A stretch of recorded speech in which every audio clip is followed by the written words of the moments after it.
जय हिंद दोस्तों, स्वागत है आपका हमारे इस यूट्यूब चैनल परफेक्ट प्रैक्टिस पर।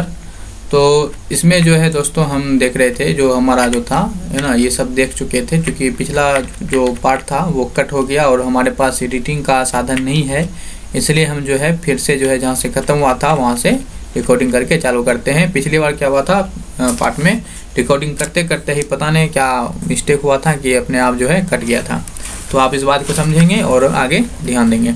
क्वेश्चन हमारा है कि विशेष रूप से निर्मित टैंकों और तालाबों में मछली प्रजनन को डैश के नाम से जाना जाता है। तो मछली के प्रजनन का जो है उसको किस नाम से जानते हैं वो बताना है।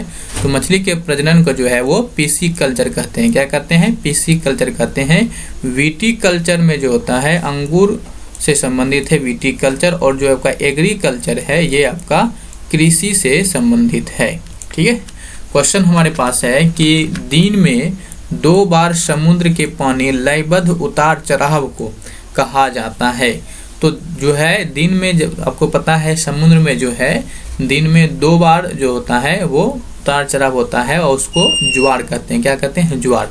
तो ज्वार जो होता है ये 2 बार आता है, इसको ज्वार भाटा होता है।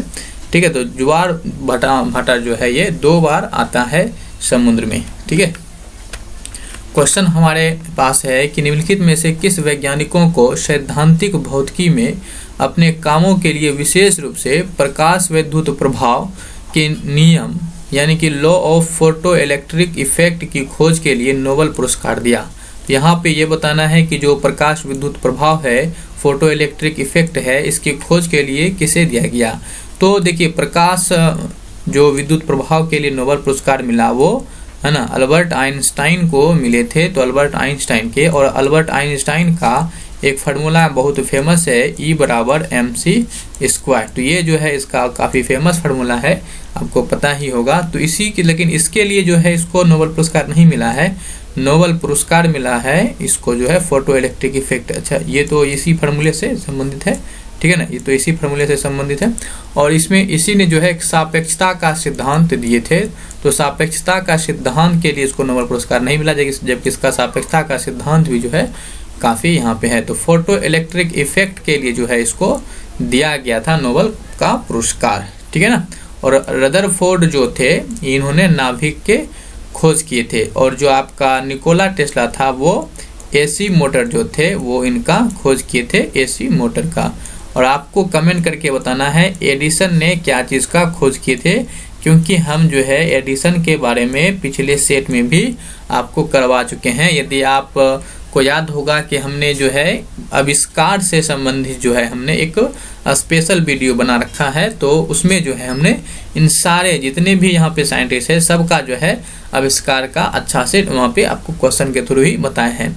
आप नहीं देखे हैं तो आई बटन में हो सकता है लिंक यहाँ पे होगा, तो वहाँ से आप देख लीजिएगा, या फिर डिस्क्रिप्शन में होगा या चैनल बना हुआ है टॉपिक वाइज का, वहाँ से जाके आप देख सकते हैं। क्वेश्चन है कि हार्ड डिस्क किस प्रकार के डेटा भंडारण उपकरण यानी कि डेटा स्टोरेज डिवाइस का उदाहरण है? तो डेटा स्टोरेज उदाहरण ये किस प्रकार है? हार्ड डिस्क, ये बताना है। तो हार्ड डिस्क जो है ये आपका जो सेकेंडरी स्टोरेज, ठीक है, तो सेकेंडरी स्टोरेज डिवाइस होता है। क्या होता है? सेकेंडरी होता है। और यहाँ जो है आप स्क्रीन पे सारे जो है जितने भी सेकेंडरी स्टोरेज डिवाइस है, यहाँ इसकी आप पिक्चर देख सकते हैं, जिसका की प्रयोग जो है अक्सर है ना आप लोग या हम लोग सभी जो है करते हैं। ठीक है। क्वेश्चन हमारे पास है कि निम्नलिखित में से कौन सा कथन सही नहीं है? तो कौन सा कथन सही नहीं है ये बताना है। क्वेश्चन है राज्यपाल के पास, ठीक है, राज्यपाल के पास मृत्युदंड को निलंबित करने, हटाने या रोकने की कोई शक्ति नहीं है। तो देखिए, राज्यपाल के पास जो है हटाने की शक्ति नहीं है, बिल्कुल ये गलत है, क्योंकि शक्ति जो होती है वो अच्छा क्या करें, राज्यपाल है तो राज्यपाल के पास बिल्कुल नहीं होता है। तो ये सही बात, ये क्या है? सही बात है कि राज्यपाल के पास नहीं होता है। राष्ट्रपति के पास ये शक्ति, जितनी शक्ति के बारे में कह रहा है, ये राष्ट्रपति के पास होते हैं, यानी प्रेसिडेंट के पास होते हैं। क्वेश्चन है कोर्ट मार्शल के माध्यम से दिया गया दंड या दंडोदेश के संबंध में राष्ट्रपति के पास क्षमादान की शक्ति है? तो बिल्कुल ये जो है राष्ट्रपति के पास जो है ये क्षमादान की शक्ति होती है। तो ये भी सही है, लेकिन हमें खोजना है जो गलत है। राज्यपाल के पास मृत्युदंड के मामले में क्षमादान की शक्ति नहीं है, तो नहीं है, शक्ति होती है, सॉरी शक्ति होती है, तो शक्ति राज्यपाल के पास ये शक्ति नहीं होती है। ठीक है ना, जैसा कि आप यदि पहला को समझे होंगे तो यहाँ जस्ट इसका जो है उल्टा दे रखा है। पहला ऑप्शन में कह रहा है कि जो है ये हटाने की जो है मृत्युदंड या क्षमादान इसकी शक्ति जो है नहीं होती है, जबकि यहाँ कहती होती है। हमने क्या बताया, ये शक्ति जो है ये राष्ट्रपति के पास होती है, राज्यपाल के पास ये शक्ति नहीं होती है। ठीक है, तो हमें गलत खोजना था तो गलत हमारा मिल गया ये, तो यही हमारा क्या जाएगा, सी हमारा इसका आंसर हो जाएगा। क्वेश्चन हमारे पास क्या है कि निम्नलिखित में से किस अनुच्छेद के तहत भारतीय संविधान में वित्तीय आपातकाल का प्रावधान है। तो यदि भारतीय संविधान में वित्तीय आपातकाल का प्रावधान है तो ये आपका है अनुच्छेद 60 में जो है वित्तीय आपातकाल का प्रावधान है। लेकिन आपात उपबंध जो है, इनकी जो आपातकाल है भारतीय संविधान में वो 3 प्रकार की होते हैं। एक राष्ट्रीय आपात होता है जो कि अनुच्छेद 352 के तहत लगता है, और एक राष्ट्रपति शासन होता है जो कि अनुच्छेद 356। राष्ट्रपति शासन जो है ये किसी राज्य में लगता है, तो यदि आपको राज्य में राष्ट्रपति शासन लागू होता है वो 356 के अंतर्गत। अब वित्तीय आपात जो होता है ये 360 के अंतर्गत आता है, जिसके ऊपर की ये क्वेश्चन बना हुआ था। लेकिन आपको जो है ये 2 एक्स्ट्रा भी आपको याद रखना है, और याद होगा तो रिवीजन करवाना है। ठीक है, तो निम्नलिखित में से किसने 1 जनवरी 2020 को भारत के पहले चीफ ऑफ डिफेंस स्टाफ के तौर पर कार्यभार संभाला है।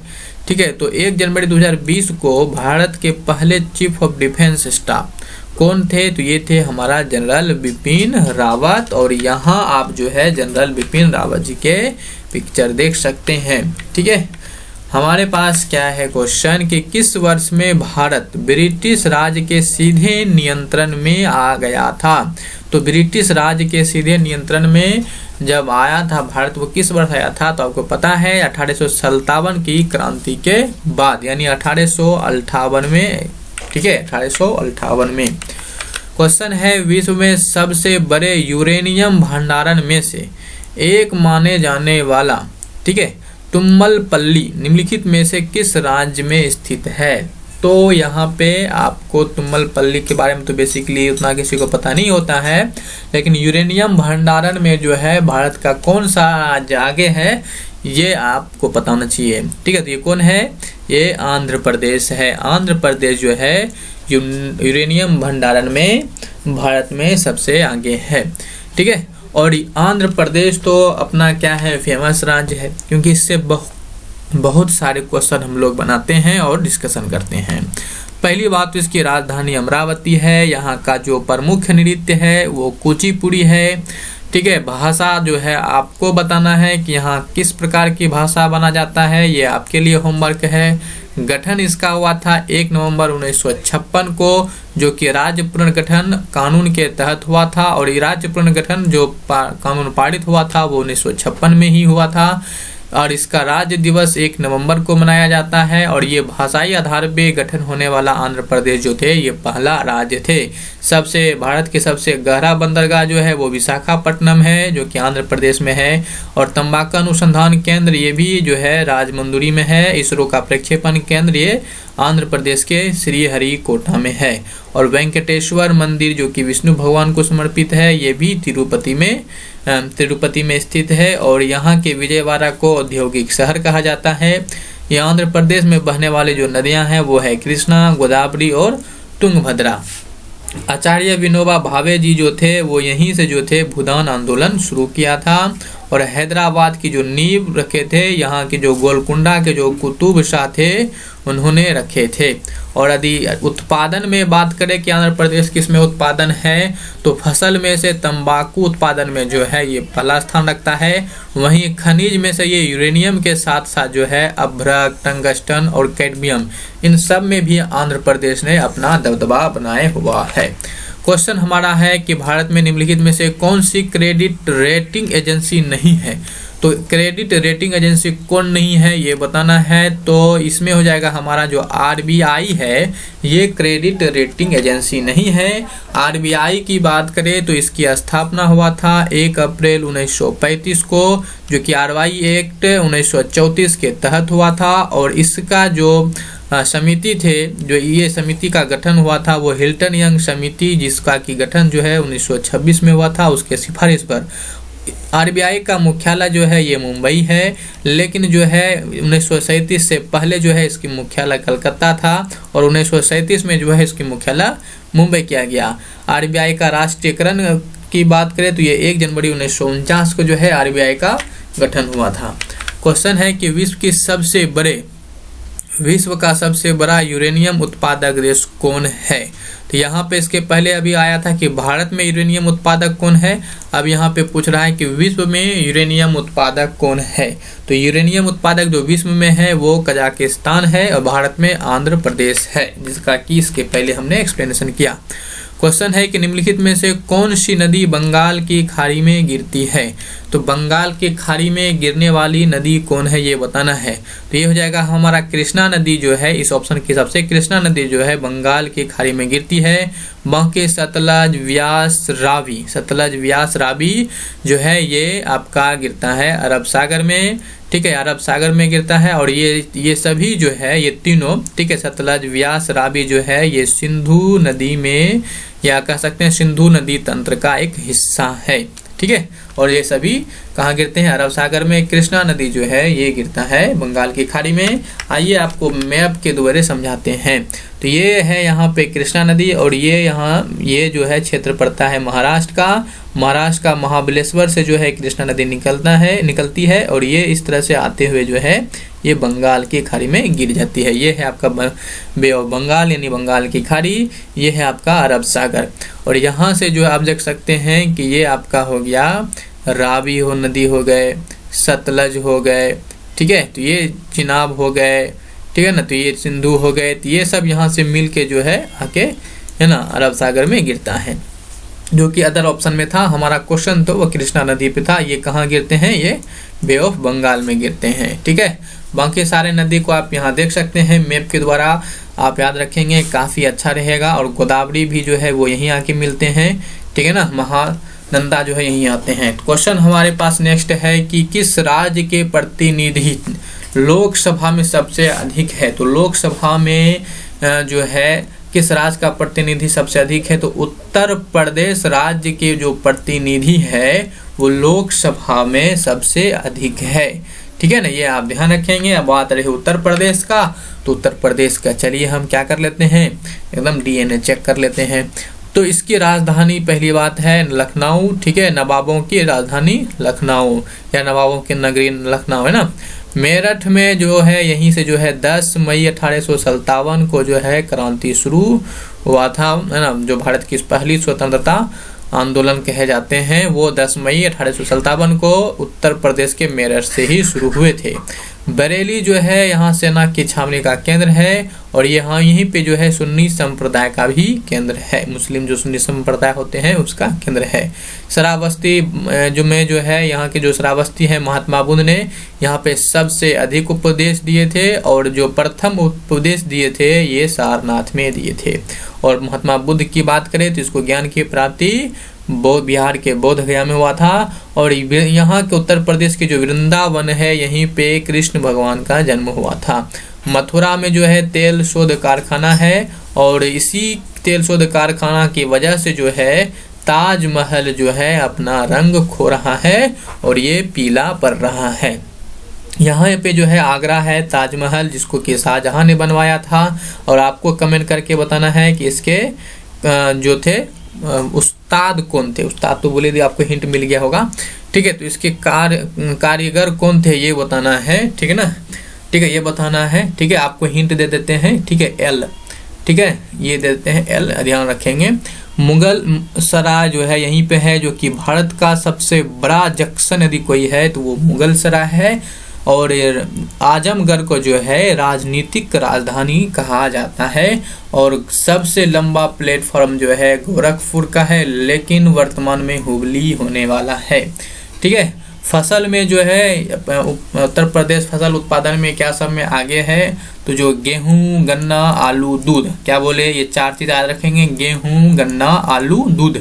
गेहूं, गन्ना, आलू, दूध इस समय जो है उत्तर प्रदेश आगे है। और सर्वाधिक यदि जिलों का संख्या भी है तो वो उत्तर प्रदेश में ही है, यानी कि सबसे अधिक जो जिला है वो उत्तर प्रदेश में है, 75 जिला है ना। तो आपसे जो क्वेश्चन करके हमने सवाल पूछते हैं उसका आंसर आप जरूर दिया कीजिए। क्वेश्चन हमारा लास्ट है आज का कि भारत के राष्ट्रपति के महाभियोग की प्रक्रिया निम्नलिखित में से किसमें शुरू की जा सकती है। तो यहाँ बताना है जो महाभियोग की प्रक्रिया है वो किसमें शुरू की जा सकती है, ये बताना है। तो महाभियोग की जो प्रक्रिया है आपस दोनों सदन जो हमारा लोकसभा और राज्यसभा होता है, संसद के किसी भी सदन में आप शुरू कर सकते हैं, इसके लिए कोई बात नहीं है। तो ऑप्शन हमारा जो जाएगा संसद के दोनों सदन। तो संसद के दोनों सदन में जो है ये शुरू की जा सकती है, जिसमें भी हो, ठीक है, कर सकते हैं। जहां तक रही बात राष्ट्रपति का, तो राष्ट्रपति से संबंधित जो महत्वपूर्ण अनुच्छेद है उसको एक नज़र में आप रिवाइज कर लीजिए। अनुच्छेद 52 कहता है कि भारत में जो है एक राष्ट्रपति होगा। अनुच्छेद 53 कहता है कि भारतीय संघ की जो समस्त कार्यपालिका शक्ति है वो राष्ट्रपति में निहित होगा, जिसका प्रयोग वो स्वयं या अपने जो जिसके वो अधीनस्थ है उसके माध्यम से वो कर सकेंगे। अनुच्छेद 24 जो है राष्ट्रपति के निर्वाचन की चर्चा करता है, और वहीं अनुच्छेद 61 जो है राष्ट्रपति पर महाभियोग की चर्चा करता है, और इसी टॉपिक से अभी क्वेश्चन बना था। और अनुच्छेद 62 जो है राष्ट्रपति पद की रिक्तिका की उल्लेख करता है। तो आप राष्ट्रपति से इतनी सारे जो अनुच्छेद है इसको आप जरूर याद रखेंगे, और उम्मीद करते हैं आपको याद होगा, क्योंकि यदि आप हमारे चैनल पे बने हैं तो आपको जो है ये कई बार अभी तक हमने इसको भी रिवाइज करवा चुके हैं, ठीक है। तो उम्मीद करते हैं दोस्तों आपको ये वीडियो जो है काफ़ी अच्छा लगा होगा। और हमने 20 क्वेश्चन को किए, लेकिन इसमें थोड़ी सी प्रॉब्लम ये हो गया कि पहले पार्ट जो है वो किसी वजह से कट हो गया। तो यहाँ उसको भी आप देख लेंगे, हम जो है लिंक जो है डिस्क्रिप्शन में और कमेंट बॉक्स में पिन कर देंगे। तो यदि आपने जो है अभी तक हमारे इस चैनल परफेक्ट प्रैक्टिस को सब्सक्राइब नहीं किया है तो सब्सक्राइब करके जो है बेल आइकन को ऑन करना ना भूलें, और लाइक तो ज़रूर कर दें। कमेंट करके हमें बताएं कि आपको ये वीडियो कैसा लगा, आपने इससे कुछ सीखा है तो आपको ज़रूर कमेंट एक अच्छा सा करें। आपके कमेंट हमारे लिए काफ़ी मेहनत है, और जिससे भी इस वीडियो की आवश्यकता है उसके साथ ये वीडियो शेयर करें और ज़्यादा से ज़्यादा सब्सक्राइब रहने का कोशिश करें। साथ ही साथ हम आपको ये भी बताते चले, एक और चैनल है टेस्ट सीरीज बिहार बोर्ड, जिस पे बिहार बोर्ड से जुड़ी जो तैयारियां हैं वो यहाँ पे कर सकते हैं। यदि आपके नज़र में कोई ऐसा स्टूडेंट है जो बिहार बोर्ड की तैयारी कर रहे हैं या फिर किसी स्टेट बोर्ड की तैयारी कर रहे हैं, तो उसके जो है ये चैनल जरूर रिकमेंड कीजिए, क्योंकि ये चैनल जो है उसके लिए काफ़ी बेनिफिट साबित होगा। इस कोरोना काल में जो है इससे अच्छा चैनल जो है ना बिहार बोर्ड से संबंधित नहीं मिलेंगे, तो उसको जो है ज़रूर बोलिए करने के लिए। तो आपका ये वीडियो देखने के लिए बहुत बहुत धन्यवाद, ठीक है। तो प्लीज़ जो है इस वीडियो को लाइक करें, शेयर करें, और नहीं सब्सक्राइब किए हैं तो फिर से निवेदन है कि सब्सक्राइब करके बेल आइकन को ज़रूर ऑन कर दें, ठीक है। तो ठीक है, इस वीडियो में इतना ही, मिलते हैं जल्द ही नेक्स्ट वीडियो में। तब तक के लिए take care, bye bye and जय हिंद।